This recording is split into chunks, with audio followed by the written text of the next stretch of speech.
Wagwan everyone, Tanjiro here, back at it again with Kimetsu No Yaiba and winding down for its final season, its third season, season 3, the Swordsmith Village arc. We are on episode 7 as of this video, and honestly, we're counting down because only 11 episodes this season, so getting closer and closer to the end there. Anyway, let me know what you guys thought about this episode and my reaction and overall my thoughts, the general review of the episode. And naturally, leave a comment, like, subscribe. We're almost at 2,000 subscribers. And let's see what this episode has to offer. I do see some persons complaining about the CGI, but let's see if it's really as bad as they say. Even though I'm no CGI expert, I'm just saying. But anyway, let's get into it. Alright, so I couldn't bother with the green screen this time, but I should be able to, you know, shift myself about the screen either way in, you know, in editing. But here we go. Let's go, Tanjiro!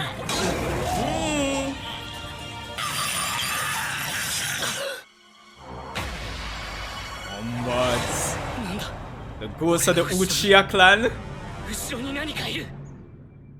Man, with the hatred coming in.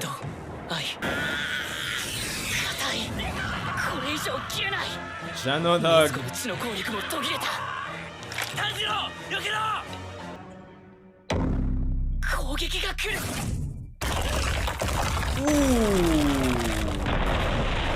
Brother, none of them could have paid me enough to be a demon slayer, no brother. I can't but get injured that badly every arc, my youths. Boss, Hashirama! Wood style!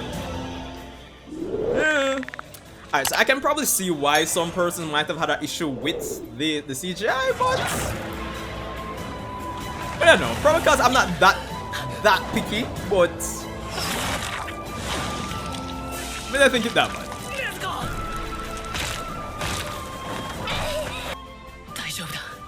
Probably the amount of socks we should lose. Loving the soundtrack as per usual. The hero of justice. Welcome to the stage, Hashirama Senju himself.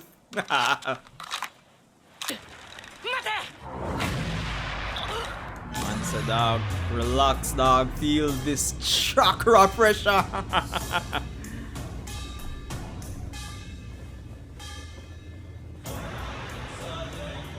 Man, spiritual pressure just too much, brother. Somebody make a move now, dog. Come on.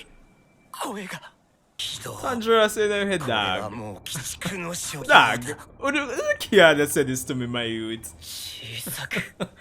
Have you guys been the one killing everybody?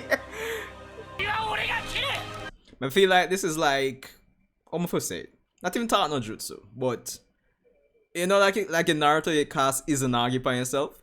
This is like a self-casted Tat no Jutsu, dog. Basically, like, like there's no better way to describe it. Self-Tat no Jutsu, self-imposed Tat no Jutsu.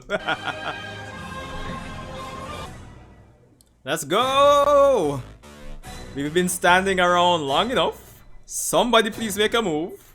I know it's upper 4, but come on. Iron Man's a wood style! Cancel the Tat no Jutsu. This man just bring 2 extra vases inside the main vase. Come on, dog.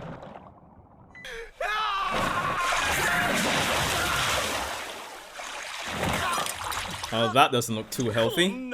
This man dedicated to the cause must complete the sword at all costs. Man have the supernatural focus, brother. Man not in business but Gyokko in this case. Really, bro.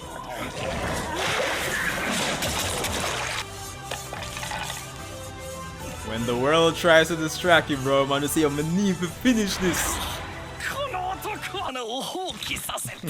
Alright, so this is something I like when it comes on to when you're writing your story, right? And if the villain or antagonist, like logically speaking, could achieve his immediate or long-term objective very easily, but the author writes some kind of either asshole or something that he doesn't succeed. Usually what I like to see is a character flaw, something that's natural and within the scope of the character's personality and what has been shown to us that causes him to lose. For example, Perfect Cell, he's more or less bored, looking to test out his perfect body, wants a challenge, has the DNA of, you know, a number of characters, including Vegeta. So within the confines of his character, it's only natural that he would push Gohan to, you know, Super Saiyan 2 and then cause his own downfall. It's not an asshole, it's within the confines of his character. So like this note, I definitely like, because obviously up until this point, even through the dialogue, it's been kind of shown that Gyokko is more like one of those artists. He's obsessed with art and everything. So it's kind of natural. It's not outside the realm of possibility that this man is just frustrated and saying, you know, dog, this one I got too hard as a fellow artist. I need to, you know, just punch him down a level or two so me can feel like the better artist, you know? So yeah, I like seeing that. I like seeing that. It makes sense.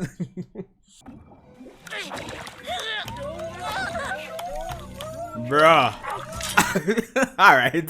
This look actually this look weird. But nah, like, this look weird. Look at this thing, dog. What is this?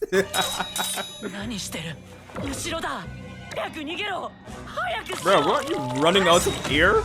Ooh.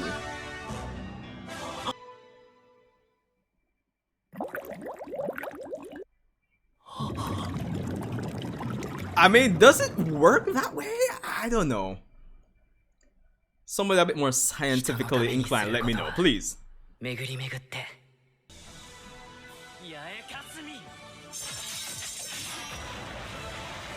Let's go!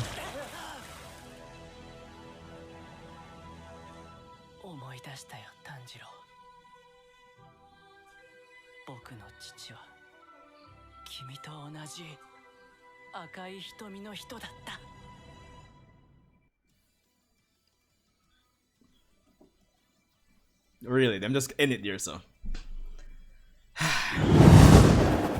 Alright, so that was episode 7 of Demon Slayer, the Swordsmith Village Arc, Season 3. However you want to slice and dice it. So, yo, honestly, it really feels like a lot happened this episode, to say the least.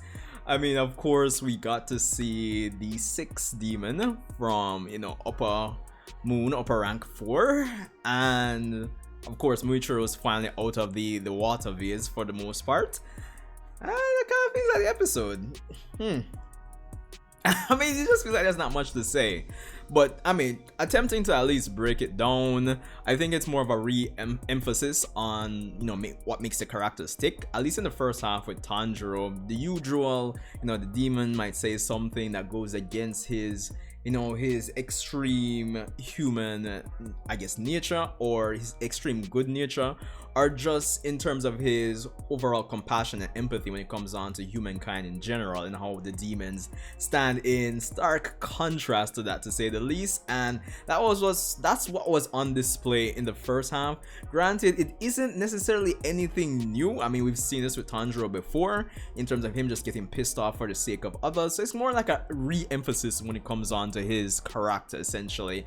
But for the most part, you know, just standing around, yo, this guy's spiritual pressure too high, can't move, you know. I mean, I could see why someone might get frustrated with this episode, because it kind of feels like the PSA not much, but it is what it is. It seems like Tanjiro and Genya will continue to actually continue their fight against Upper 4 going into the next episode. Or I am expecting Mitsuri to come in at some point to help them out, more or less.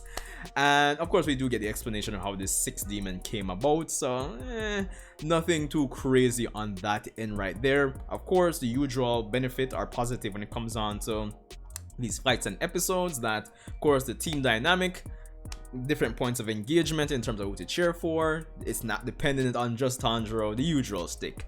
Now, in terms of the second half, of course, we have Muichiro, still stuck in the bubble there. And of course, we have Gyokko, who's, finally in the shack with Hagenazuka. Hope I'm saying his name right.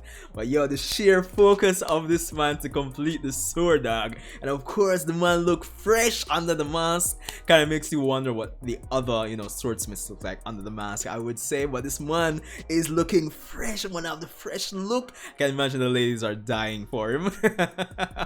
the ladies have found their new anime husbando, I suppose. So there's definitely that. So that was good. But of course, as I was saying during the reaction, is just the downfall of Gyokko. Because when you really look at it, if Gyokko had just killed like them in the shack and got it over with, he could have came out and just finished off Muichiro, if anything. Even though he might have just, he would have finished off Muichiro, and he would have thwarted the attempt to get Muichiro out of the water vase technique, whatever the case may be. So things would have ended a lot differently. So this is what I'm saying, is that this more than likely is going to lead to his downfall, like a domino effect.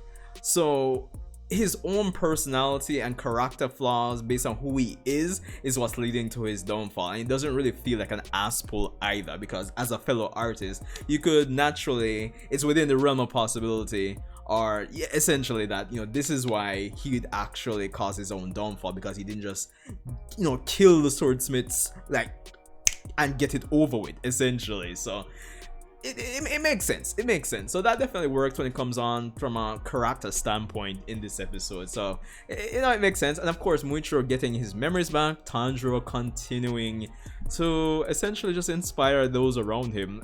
Somehow everybody, it's actually ridiculous. It's like he's the main character or something. I know, right? So yeah, definitely. But I can definitely see why some person would be frustrated, because I kind of feel like we got a lot of standing around when it comes on to this episode. So that's the thing. But I do I would imagine a lot of persons are expecting that with episode 8, 9, 10, 11 we're in for something special. Now of course the CGI, listen to me. Again, like I was saying, I'm no CGI expert, but I find it more comical, more comedic, just funny than just, rather than distracting, or even if I would say it takes me out of the experience in terms of breaking the immersion. It's more funny than anything else. This little CGI fish just it's just funny to me. So I would really use it as a mark against the episode per se. But for those of you that are more versed and more critical in analyzing CGI, you can let me know if it was really and truly a bad CGI per se. Even though I'm sure when it comes on to the other anime, there must be much worse CGI. It has to be. This cannot be the worst, right? So it is what it is. Anyway, guys, that's all I have for this one. Let me know what you thought about this episode of Demon Slayer, the Swordsmith Village arc, episode 7. Definitely not the best episode out of the bunch, but it definitely had its positives. And yeah, anyway, Tanjiro Uchiha, let me know what you guys thought. Of course, leave a like, leave a comment, subscribe. As I said, almost at 2,000 subscribers, so just help the friendly neighborhood Uchiha out. And I'll see you guys in the next one.